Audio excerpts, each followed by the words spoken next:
Halo semuanya, perkenalkan nama saya Dea Rahmanita Putri. Saya adalah Business Development Director untuk Indonesia dan beberapa area di Southeast Asia atau Asia Tenggara. Nah, kami percaya bahwa menjelajahi metode baru dalam penilaian resiko memberikan hasil yang jauh lebih baik dalam hal memerangi penipuan online daripada seperangkat penanda resiko yang sangat simpel atau dangkal. Mungkin digunakan sebagai filter untuk penolakan otomatis. Hari ini, kita akan membahas cara terbaik untuk mengurangi resiko bagi bisnis online dan melihat beberapa kasus penggunaan yang sukses. Di tengah pertumbuhan ekonomi yang pesat di industri fintech yang telah kita saksikan selama beberapa tahun terakhir di area Asia Tenggara, bersama dengan peluang yang dibawa oleh digitalisasi global, resiko juga muncul. Munculnya sejumlah besar bisnis online tidak dapat dihindari dan mengakibatkan peningkatan lalu lintas penipuan. Berdasarkan pengalaman kami dari puluhan negara, kami dapat menemukan lebih dari 1.000 pola perilaku penipuan yang sayangnya terus ditingkatkan oleh penipu. Berbicara tentang tren penipuan di wilayah Asia Tenggara, jenis-jenis penipuan yang paling umum yang paling mempengaruhi perusahaan adalah sebagian berikut.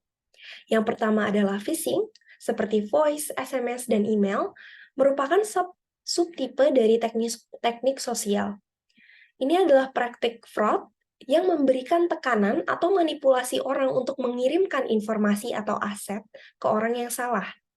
Teknik sosial adalah istilah yang cukup luas yang mengacu pada jenis penipuan ketika penjahat mempengaruhi seseorang melalui manipulasi psikologis untuk langsung mencuri uang atau memperoleh data sensitif dan pribadi milik pemilik data, seperti data paspor, login information, kata sandi, rekening bank pribadi, dan lainnya. Untuk kejahatan dan pencurian uang berikutnya, saluran utamanya adalah media sosial dan juga panggilan telepon. Jenis lain adalah scam media sosial, investasi, hubungan romans melalui media sosial. Jenis penipuan ini terkadang dapat disebut sebagai penipuan romans yang menarik pada perasaan manusia yang mendasar.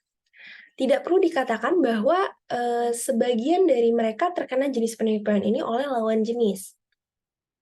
Teknik ini adalah sang penipu atau si fraudster menggunakan akun yang dicuri atau palsu di aplikasi kencan, dating apps, atau situs web yang dan korbannya percaya bahwa mereka telah membuat sebuah koneksi atau mendapatkan pasangan dengan orang lain di situs tersebut. Tujuan utama dari penipu ini adalah memperoleh kepercayaan si korban. Setelah mereka mendapat kepercayaan si korban, mereka akan mulai meminta uang, kemudian meminta hadiah, dengan dalih menjadi jumlah yang signifikan untuk biaya penerbangan, untuk bertemu. Kemudian sang penipu juga dapat meyakinkan si korban bahwa mereka perlu menikah untuk menerima warisan, perlu menikah untuk meyakinkan keluarga, dan lain sebagainya. Jadi data-data sensitif akan keluar pada saat proses tersebut. Yang lain adalah teknologi akses jarak jauh atau remote access. Jadi, ini sangat populer di industri IT. Skenario aplikasi remote access itu cukup luas, dapat digunakan untuk menguji program, memecahkan masalah teknis, menyiapkan remote working ya, untuk karyawan remote working. Tapi dari beberapa tahun terakhir, lembaga keuangan telah melihat teknologi-teknologi ini dapat merugikan baik pemberi pinjaman maupun calon peminjam. Jadi laju pertumbuhan penipuan online ini meningkat tidak hanya karena penipu yang teknologinya semakin canggih meningkatkan alat mereka, tetapi juga karena ekspansi penggunaan teknologi akses jarak jauh oleh berbagai individu, termasuk mereka yang teknologinya canggih dan jauh lebih sedikit yang ahli dalam teknologi tersebut. Yang lainnya lagi adalah mesin virtual. Jadi dapat menjadi instrumen yang hebat untuk menangani masalah yang berkaitan dengan perlindungan data dan pengiriman program yang aman, pengujian kode, penggunaan teknologi seperti ini, memperoleh layanan keuangan dapat menunjukkan niat jahat dari pengguna lain. Oleh karena itu, resiko tinggi untuk bisnis atau organisasi. Masih ada banyak ya jenis penipuan yang berbeda, tetapi mereka memiliki satu kesamaan. Ketika mereka terjadi, itu membawa banyak kerusakan dalam kerugian finansial dan reputasi bagi semua bisnis online. Pertumbuhan fintech di Asia Tenggara sebagian besar didorong oleh kelas menengah yang berkembang di masing-masing ekonomi Asia Tenggara. Misalnya di Indonesia, populasi kelas menengah itu mencapai 54 juta orang. Dan 40 juta berikutnya adalah kelas yang inspiring atau menuju, di mana perbaikan dalam pendapatan dan gaya hidup sehari-hari akan segera terjadi. Ketika datang ke transformasi digital, sektor jasa keuangan berada pada titik balik dengan keuangan yang tertanam memimpin.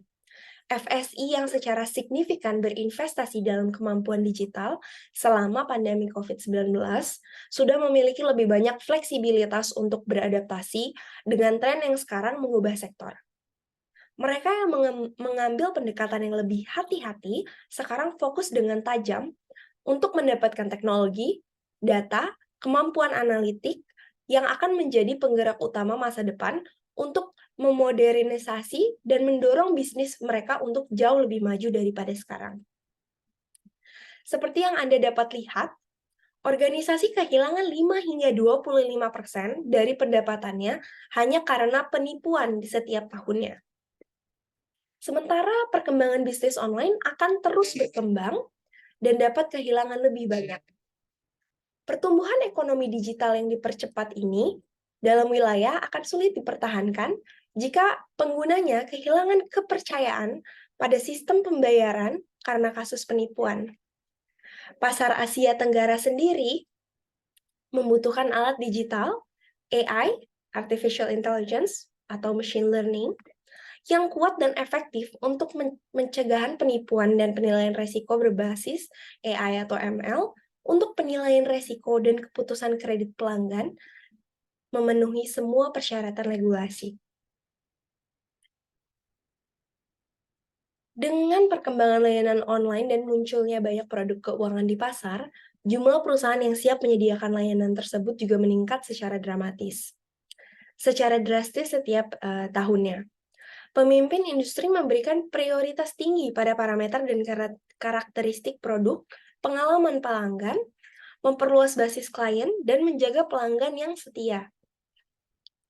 Sisi terbaik dari proses ini adalah meningkatkan kompleksitas penilaian risiko klien melalui saluran online serta proporsi penggunaan berisiko tinggi yang cukup besar, yang terkadang dapat datang ke situs web lembaga keuangan dengan niat jahat. Oleh karena itu, perusahaan harus mengalihkan sebagian besar resource-nya, sumber daya mereka, untuk mengurangi resiko dan mendeteksi pengguna fraud atau penipuan. Metode deteksi resiko penipuan yang paling umum adalah blacklist, penanda negatif, blacklist paspor, nama, perangkat, apapun yang dapat dimasukkan ke dalam daftar tersebut. Defaulting berdasarkan data biro kredit, memeriksa lalu lintas online dengan jumlah marker negatif yang tidak terbatas, injeksi, ketidakcocokan zona waktu, dan sebagainya. Pertanyaannya adalah, apakah itu cukup? Apakah kita yakin bahwa penanda ini benar-benar berbahaya? Maka kita masuk ke verifikasi yang diperluas. Verifikasi data yang diberikan melalui pengecekan lintas data lainnya seperti nomor telepon, email, pemeriksaan kartu, dan biometri. Langkah-langkah ini hanya menyelesaikan sebagian dari masalah. Tetapi apa yang dapat dilakukan dalam kasus-kasus di mana seseorang tidak mencoba memanipulasi data pribadi, tetapi menjadi klien yang beresiko tinggi. Blacklist dan verifikasi membantu menyelesaikan masalah ini berdasarkan informasi dari masa lalu. Lalu apa yang harus kita lakukan terhadap customer baru yang memiliki niat buruk? Tim Juicy Score percaya bahwa selain penyedia penanda itu sendiri, negatif marker itu sendiri, juga perlu memberikan perhatian besar pada nilai informasi serta metodologi penggunaan data yang berkaitan dengan proses penilaian risiko. Kami telah mengembangkan sejumlah metodologi dan pendekatan yang memungkinkan kami tidak hanya mengidentifikasi segmen berisiko tinggi, tetapi juga melakukan segmentasi serta penilaian risiko selama seluruh aliran aplikasi. Hari ini kami akan memberikan informasi terperinci tentang salah satu pendekatan ini. Dalam kasus kami memeriksa pendekatan untuk pencegahan penipuan berdasarkan karakteristik perangkat. Metodologi ini didasarkan pada fokus yang besar pada perangkat atau device. Autentikasi yang akurat dan presisi mengidentifikasi berbagai parameter yang mencirikan si perangkat tersebut, lingkungannya, bagaimana mereka digunakan, tetapi kami begitu memperhatikan perangkat itu sendiri. Kenapa? Alasan yang paling jelas terkait pada fakta bahwa seringkali penilaian semacam itu cukup untuk membuat keputusan tentang aplikasi produk keuangan. Sementara tidak perlu menyimpan atau memproses data pribadi pengguna, seperti nomor kartu, foto, email, dan data paspor, dan lain sebagainya. Terlepas dari investasi besar-besaran perusahaan pada infrastruktur IT, serta langkah-langkah organisasi, kasus-kasus ketika identifikasi langsung, informasi kontak, data sensitif jatuh ke tangan penipu, itu adalah kasus yang cukup umum pada saat ini. Dan ini dapat menyebabkan kehilangan informasi, menyebabkan kerugian reputasi, dan mengakibatkan kerugian finansial bagi semua pihak. Keuntungan kedua dari metodologi ini adalah daya prediktif. Analitik perangkat memungkinkan kita untuk menilai resiko semua koneksi internet dengan tingkat ketersediaan informasi 99,9% dan mengidentifikasi niat pengguna virtual dalam kebanyakan kasus pada percobaan pertama.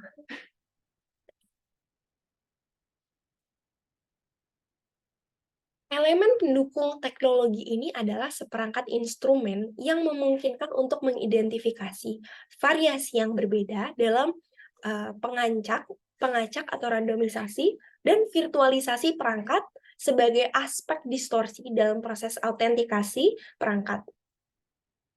Masalah virtualisasi baru-baru ini menjadi sorotan perhatian banyak ahli, dan hari ini kami ingin memberikan informasi terperinci tentang approach Juicy Score untuk menilai resiko pada virtualisasi dan randomisasi perangkat, serta membahas beberapa aspek yang bagi pemilik bisnis online yang harus diperhatikan atau fokuskan. Perangkat fisik dalam paradigma kami digunakan ketika seseorang mengajukan permohonan untuk memperoleh sebuah produk keuangan atau layanan keuangan, atau login akun pribadi pengguna. Yang paling umum digunakan seperti laptop dan smartphone, menggunakan perangkat lunak yang kurang lebihnya memiliki anomali serius dalam komponen program atau perangkat lunak yang dapat dianggap sebagai jenis perangkat tersebut. Nah, dalam kategori perangkat fisik ini kami juga bisa membedakan perangkat baru dan berulang dengan tingkat resiko perangkat yang digunakan secara berulang itu lebih tinggi. Dalam beberapa kasus berbeda secara signifikan dengan tingkat risiko perangkat yang baru digunakan terhadap layanan keuangan tersebut.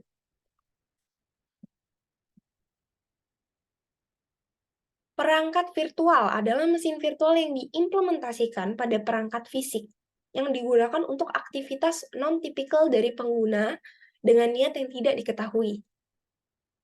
Biasanya mesin virtual seperti ini tidak mungkin dirancang untuk melakukan operasi yang terkait dengan kegiatan keuangan. Misalnya mengajukan pinjaman atau kredit. Mungkin lebih ke arah gray area, legal gray area. Nah, saat kita berbicara tentang pengacak, tentang randomizer, kita mengacu pada penggunaan perangkat lunak atau software atau kode untuk menambahkan berbagai anomali pada si device tersebut atau perangkat agar tidak dapat dideteksi atau menyembunyikan si aktivitas si pengguna ini. Kita dapat mengacak perangkat fisik atau menambahkan beberapa gangguan pada perangkat virtual dalam hal deskripsi kategori kami. Dari draft di samping ya, diagram di samping, kami menemukan peningkatan jumlah mesin virtual dalam aliran aplikasi belakangan ini. Oleh karena itu, kami ingin berbagi data statistik kami tentang presentasi rasio mesin virtual di berbagai wilayah, serta menyoroti pendekatan paling efektif untuk mengidentifikasi ancaman ini.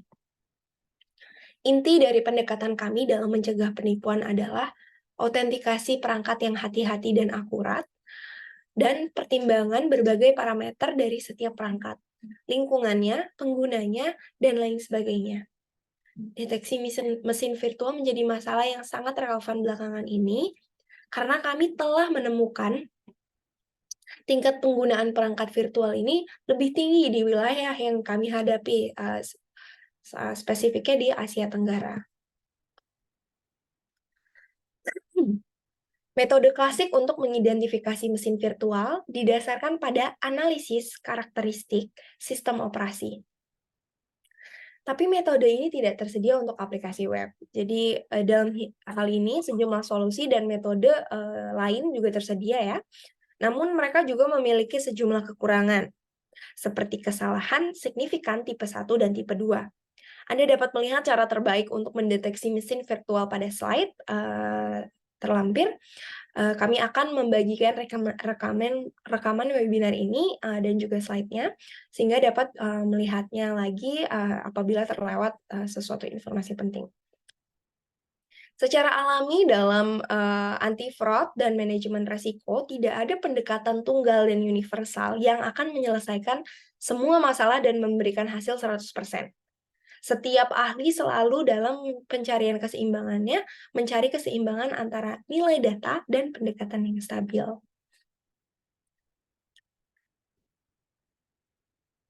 Institusi keuangan, penyedia financial service, organisasi keuangan, banking, itu terus-menerus mengembangkan saluran online untuk penyediaan layanannya mereka. Jadi memperluas jangkauan produk dan layanan. Jadi membuat produk mereka lebih mudah diakses oleh berbagai macam kategori nasabah dan juga menyelesaikan banyak masalah sosial dan ekonomi yang terkait dengan inklusi keuangan. Akses jarak jauh tetap menjadi alat yang sangat penting bagi perusahaan-perusahaan tersebut yang belum beralih ke cloud atau membutuhkan akses ke komputer atau sumber daya on-premise. Dengan akses ini pengguna atau user dapat mengelola file dan data yang disimpan dalam perangkat dari jarak jauh dan memungkinkan mereka untuk terus berkolaborasi dan menjaga produktivitas dari mana saja di dunia. Menurut Juicy Score sendiri, 60-70% penipuan rekayasa sosial mengikuti pola tersebut. Pengguna menerima panggilan dari orang yang tidak dikenal, berpura-pura menjadi karyawan bank atau otoritas pemerintah, atau menjadi teman, dan lain sebagainya. Dan dalam beberapa kasus, penipuan nomor, imitasi pusat panggilan, dan IVR dapat digunakan. Setelah itu, penipu menipu data, menarik data, meminta informasi dari pengguna, dan melaporkan informasi palsu, misalnya bahwa kata sandi dan akun itu beresiko, meminta data pribadi pengguna, detail kartu, atau bahkan sampai OTP SMS. Biasanya sang scammer atau sang penipu juga menawarkan untuk mengunduh aplikasi resmi dari bank seperti mobile banking dan lain sebagainya, padahal itu adalah aplikasi yang bukan resmi dari organisasi official-nya. Aplikasi seperti itu seringkali hanyalah program akses jarak jauh atau remote access. Dalam mengumpulkan data pribadi korban, penipu memasuki akun pribadi, menggunakan teknologi akses jarak jauh, melakukan pembelian, transfer kartu ke kartu, atau mengajukan pinjaman atas nama si pengguna perangkat. Statistik serangan yang berhasil dilakukan dengan cara ini sangat mengkhawatirkan. Menurut data kami, ketika penipu menyusun perjanjian pinjaman dengan penarikan dana ke kartu debit atau kartu kredit, klien memberikan 2-3 SMS atau kode sandi dalam satu kali rata-rata akses proses penipuan. Jadi 1:3 lah, kurang lebihnya seperti itu. Juicy Score mengembangkan beberapa cara yang terbukti terbaik dalam mendeteksi teknologi akses jarak jauh. Mereka juga dapat efektif dalam mendeteksi aplikasi penipuan akses jarak jauh, dan kami mengumpulkan sebanyak mungkin informasi yang dapat diberikan oleh browser melalui berbagai API browser dengan cara yang sah, dan kami menganalisis data tersebut, identifikasi tanda-tanda khas keberadaan mesin virtual atau plugin yang mencurigakan. Kami terus-menerus menemukan alat baru untuk mendeteksi teknologi rekayasa sosial. Dan berdasarkan data kami dapat mengatakan bahwa sejumlah sesi dengan tanda-tanda akses jarak jauh, sekitar 2,5–3% dari total aliran aplikasi. Fakta ini dapat menjadi sinyal atau sebagai warning bagi para pemberi pinjaman online bahwa sudah saatnya kita memperhatikan aplikasi tersebut dan mengimplementasikan verifikasi tambahan. Misalnya dengan cara verifikasi ulang, membuat peringatan pop-up untuk pengguna, memblokir aktivitas, melakukan transaksi finansial yang signifikan, membuat daftar perangkat yang diizinkan, membandingkan ID perangkat, dan lain sebagainya. Langkah-langkah ini adalah langkah signifikan untuk mengurangi resiko fraud atau penipuan, yang dalam hal ini dapat menyebabkan tidak hanya resiko kerugian materi bagi kedua belah pihak, tapi juga secara umum mengurangi kepercayaan segmen nasabah atau customer untuk kepada si institusi penyedia layanan keuangan atau bank dalam konteks online ya. Nah, jadi di mana kekuatan si alternatif data ini sebenarnya ada? Jadi data ini yang mereka provide ini adalah real time, jadi dalam waktu langsung gitu ya, secara live gitu. Saat itu dia masuk, saat itu dia diakses, saat itu data diekstraksi, saat itu juga parameter keluar. Jadi kita juga bisa memahami behavior customer, perilaku customer itu lebih baik, dan memberikan holistic view perspektif yang baru terhadap customer. Karena si data device ini adalah device yang mereka gunakan on a daily basis. Setiap hari, pada hampir semua aktivitas mereka, device ini adalah benda yang mereka gunakan sehari-hari gitu, dan tidak terlepas dari si penggunanya itu sendiri. Kita juga bisa mendapatkan insight, informasi-informasi penting dalam key life event si pengguna ini sendiri. Kembali lagi semuanya itu fokus terhadap understanding your customer, untuk memahami customer kita, typical customer kita, behavior-nya, jenis device-nya, dan lain sebagainya, yang berfokus terhadap si customer ini sendiri. Si Juicy Score ini kita fokus ke device intelligence sebagai alternatif data. Jadi kita melakukan fraud checking melalui si perangkat device si customer. Jadi si API ini memprovide device ID, kurang lebihnya ada 220 predictors. Dengan data yang kita analisa itu kurang lebihnya 65.000 parameter. Jadi kita membantu online bisnis mengidentifikasi aplikasi yang beresiko tinggi dan mencegah multi accounting, dan juga menyediakan alternatif data untuk credit scoring. Kita menciptakan device ID yang paling stabil secara global yang meminimalisir tipe 1 dan tipe 2 errors secara bersamaan. Dan kita punya technological stack yang sangat luas ya, untuk randomization atau pengacak, anonymization, anomalisasi, dan juga virtualisasi detection. Kita juga mendevelop salah satu teknologi yang bisa mendeteksi external control atau remote access.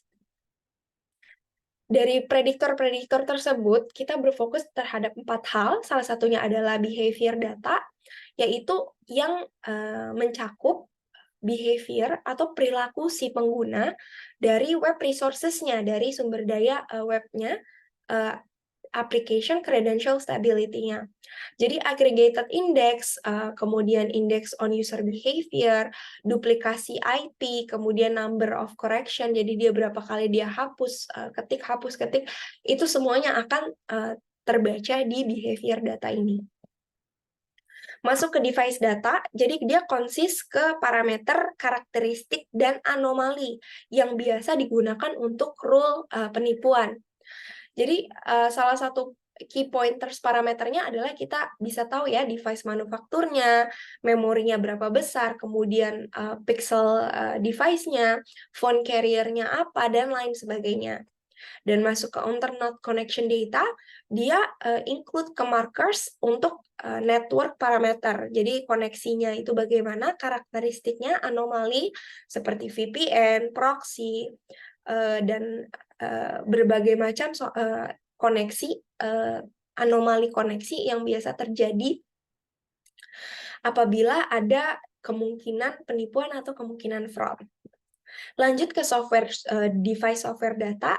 Jadi kita masukin markers terhadap berbagai macam perangkat lunak atau software serta anomali-anomali yang terdapat di software tersebut yang biasa digunakan untuk melakukan penipuan atau fraud rules itu sendiri. Jadi bagaimana sih si AI dan ML ini membantu dalam fraud prevention, dalam mencegah yang namanya penipuan? Kita bantu ngebuat kombinasi rare events, anomali, yang biasanya terjadi dengan jumlah yang sangat kecil.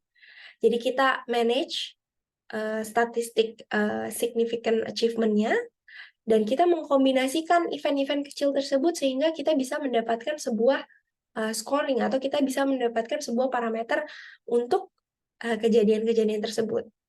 Dan variabel yang di-include di dalam small event tersebut memiliki natur background base yang mirip-mirip dan transparan dengan formation yang bisa mencapai stabilitas atau robust ya, kurang lebihnya seperti itu. Di sini kita ada dua use case dengan dua perusahaan yang berbeda dan juga outcome mereka saat menggunakan Juicy Score sebagai device ID verification mereka. Di company pertama, kita cuma running di website. Untuk volume application-nya itu kurang lebih ada 100.000 per bulan.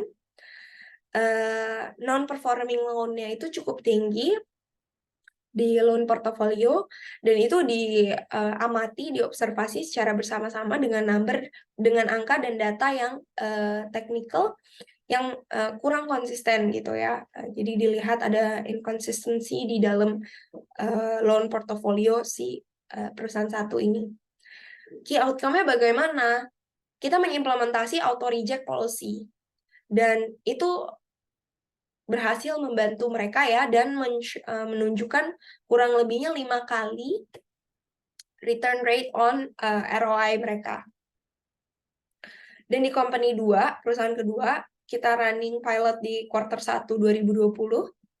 Kita running hanya di mobile app lewat SDK, dan application per month-nya itu mereka sekitar 200.000 aplikasi. Dan perusahaan ini menggunakan banyak sekali internal data atribut yang ditarik lewat mobile application.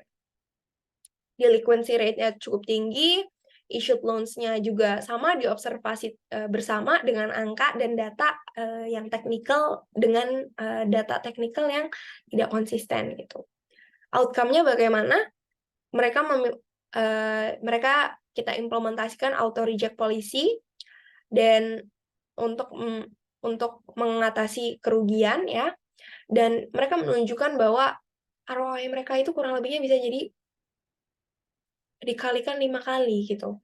Dan approve application untuk approval rate-nya di area green zone atau yang low risk, low fraud, itu kurang lebih 3 kali data ROI-nya.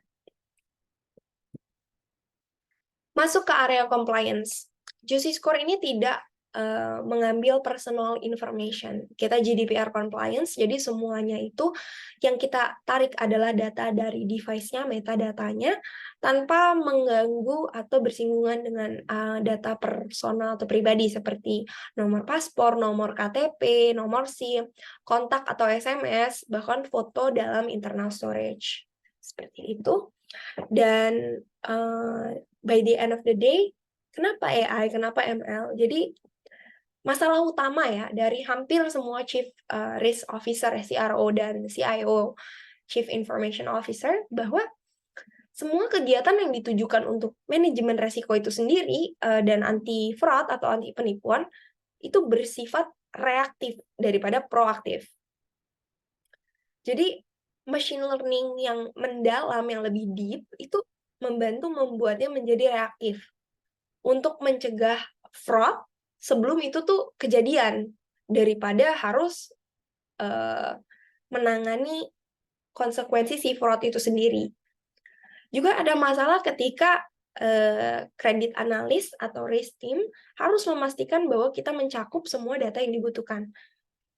Bagaimana kita memastikan, kita make sure bahwa nggak ada data yang terlewat. Tidak ada data yang tidak kita analisa. Terkadang juga sulit ya menarik garis antara indikator yang hanya mencurigakan dan penipuan yang beneran gitu. Mereka kehilangan waktu dan sumber daya untuk melihat secara detail kasus-kasus yang sebenarnya bukan penipuan, tapi memang mereka turns out to be a high risk customer.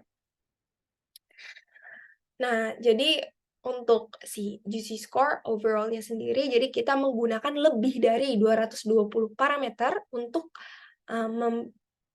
memberikan kredit alternatif, dan berdasarkan pada mereka sendiri, kami memberikan respons yang berisi penilaian resiko dan vektor data untuk strategi resiko dan mesin keputusan Anda, decision engine, LOS, LMS, ataupun sistem in-house yang Bapak Ibu gunakan. Sekian dari presentasi saya. Terima kasih banyak atas waktunya hari ini. Silahkan apabila ada pertanyaan, feel free to reach out. Feel free to book a demo apabila ingin mengetahui lebih lanjut, melihat kapasitas atau kapabilitas dari produk Juicy Score ini sendiri. Saya Dea Rahmanita Putri, pamit undur diri. Terima kasih.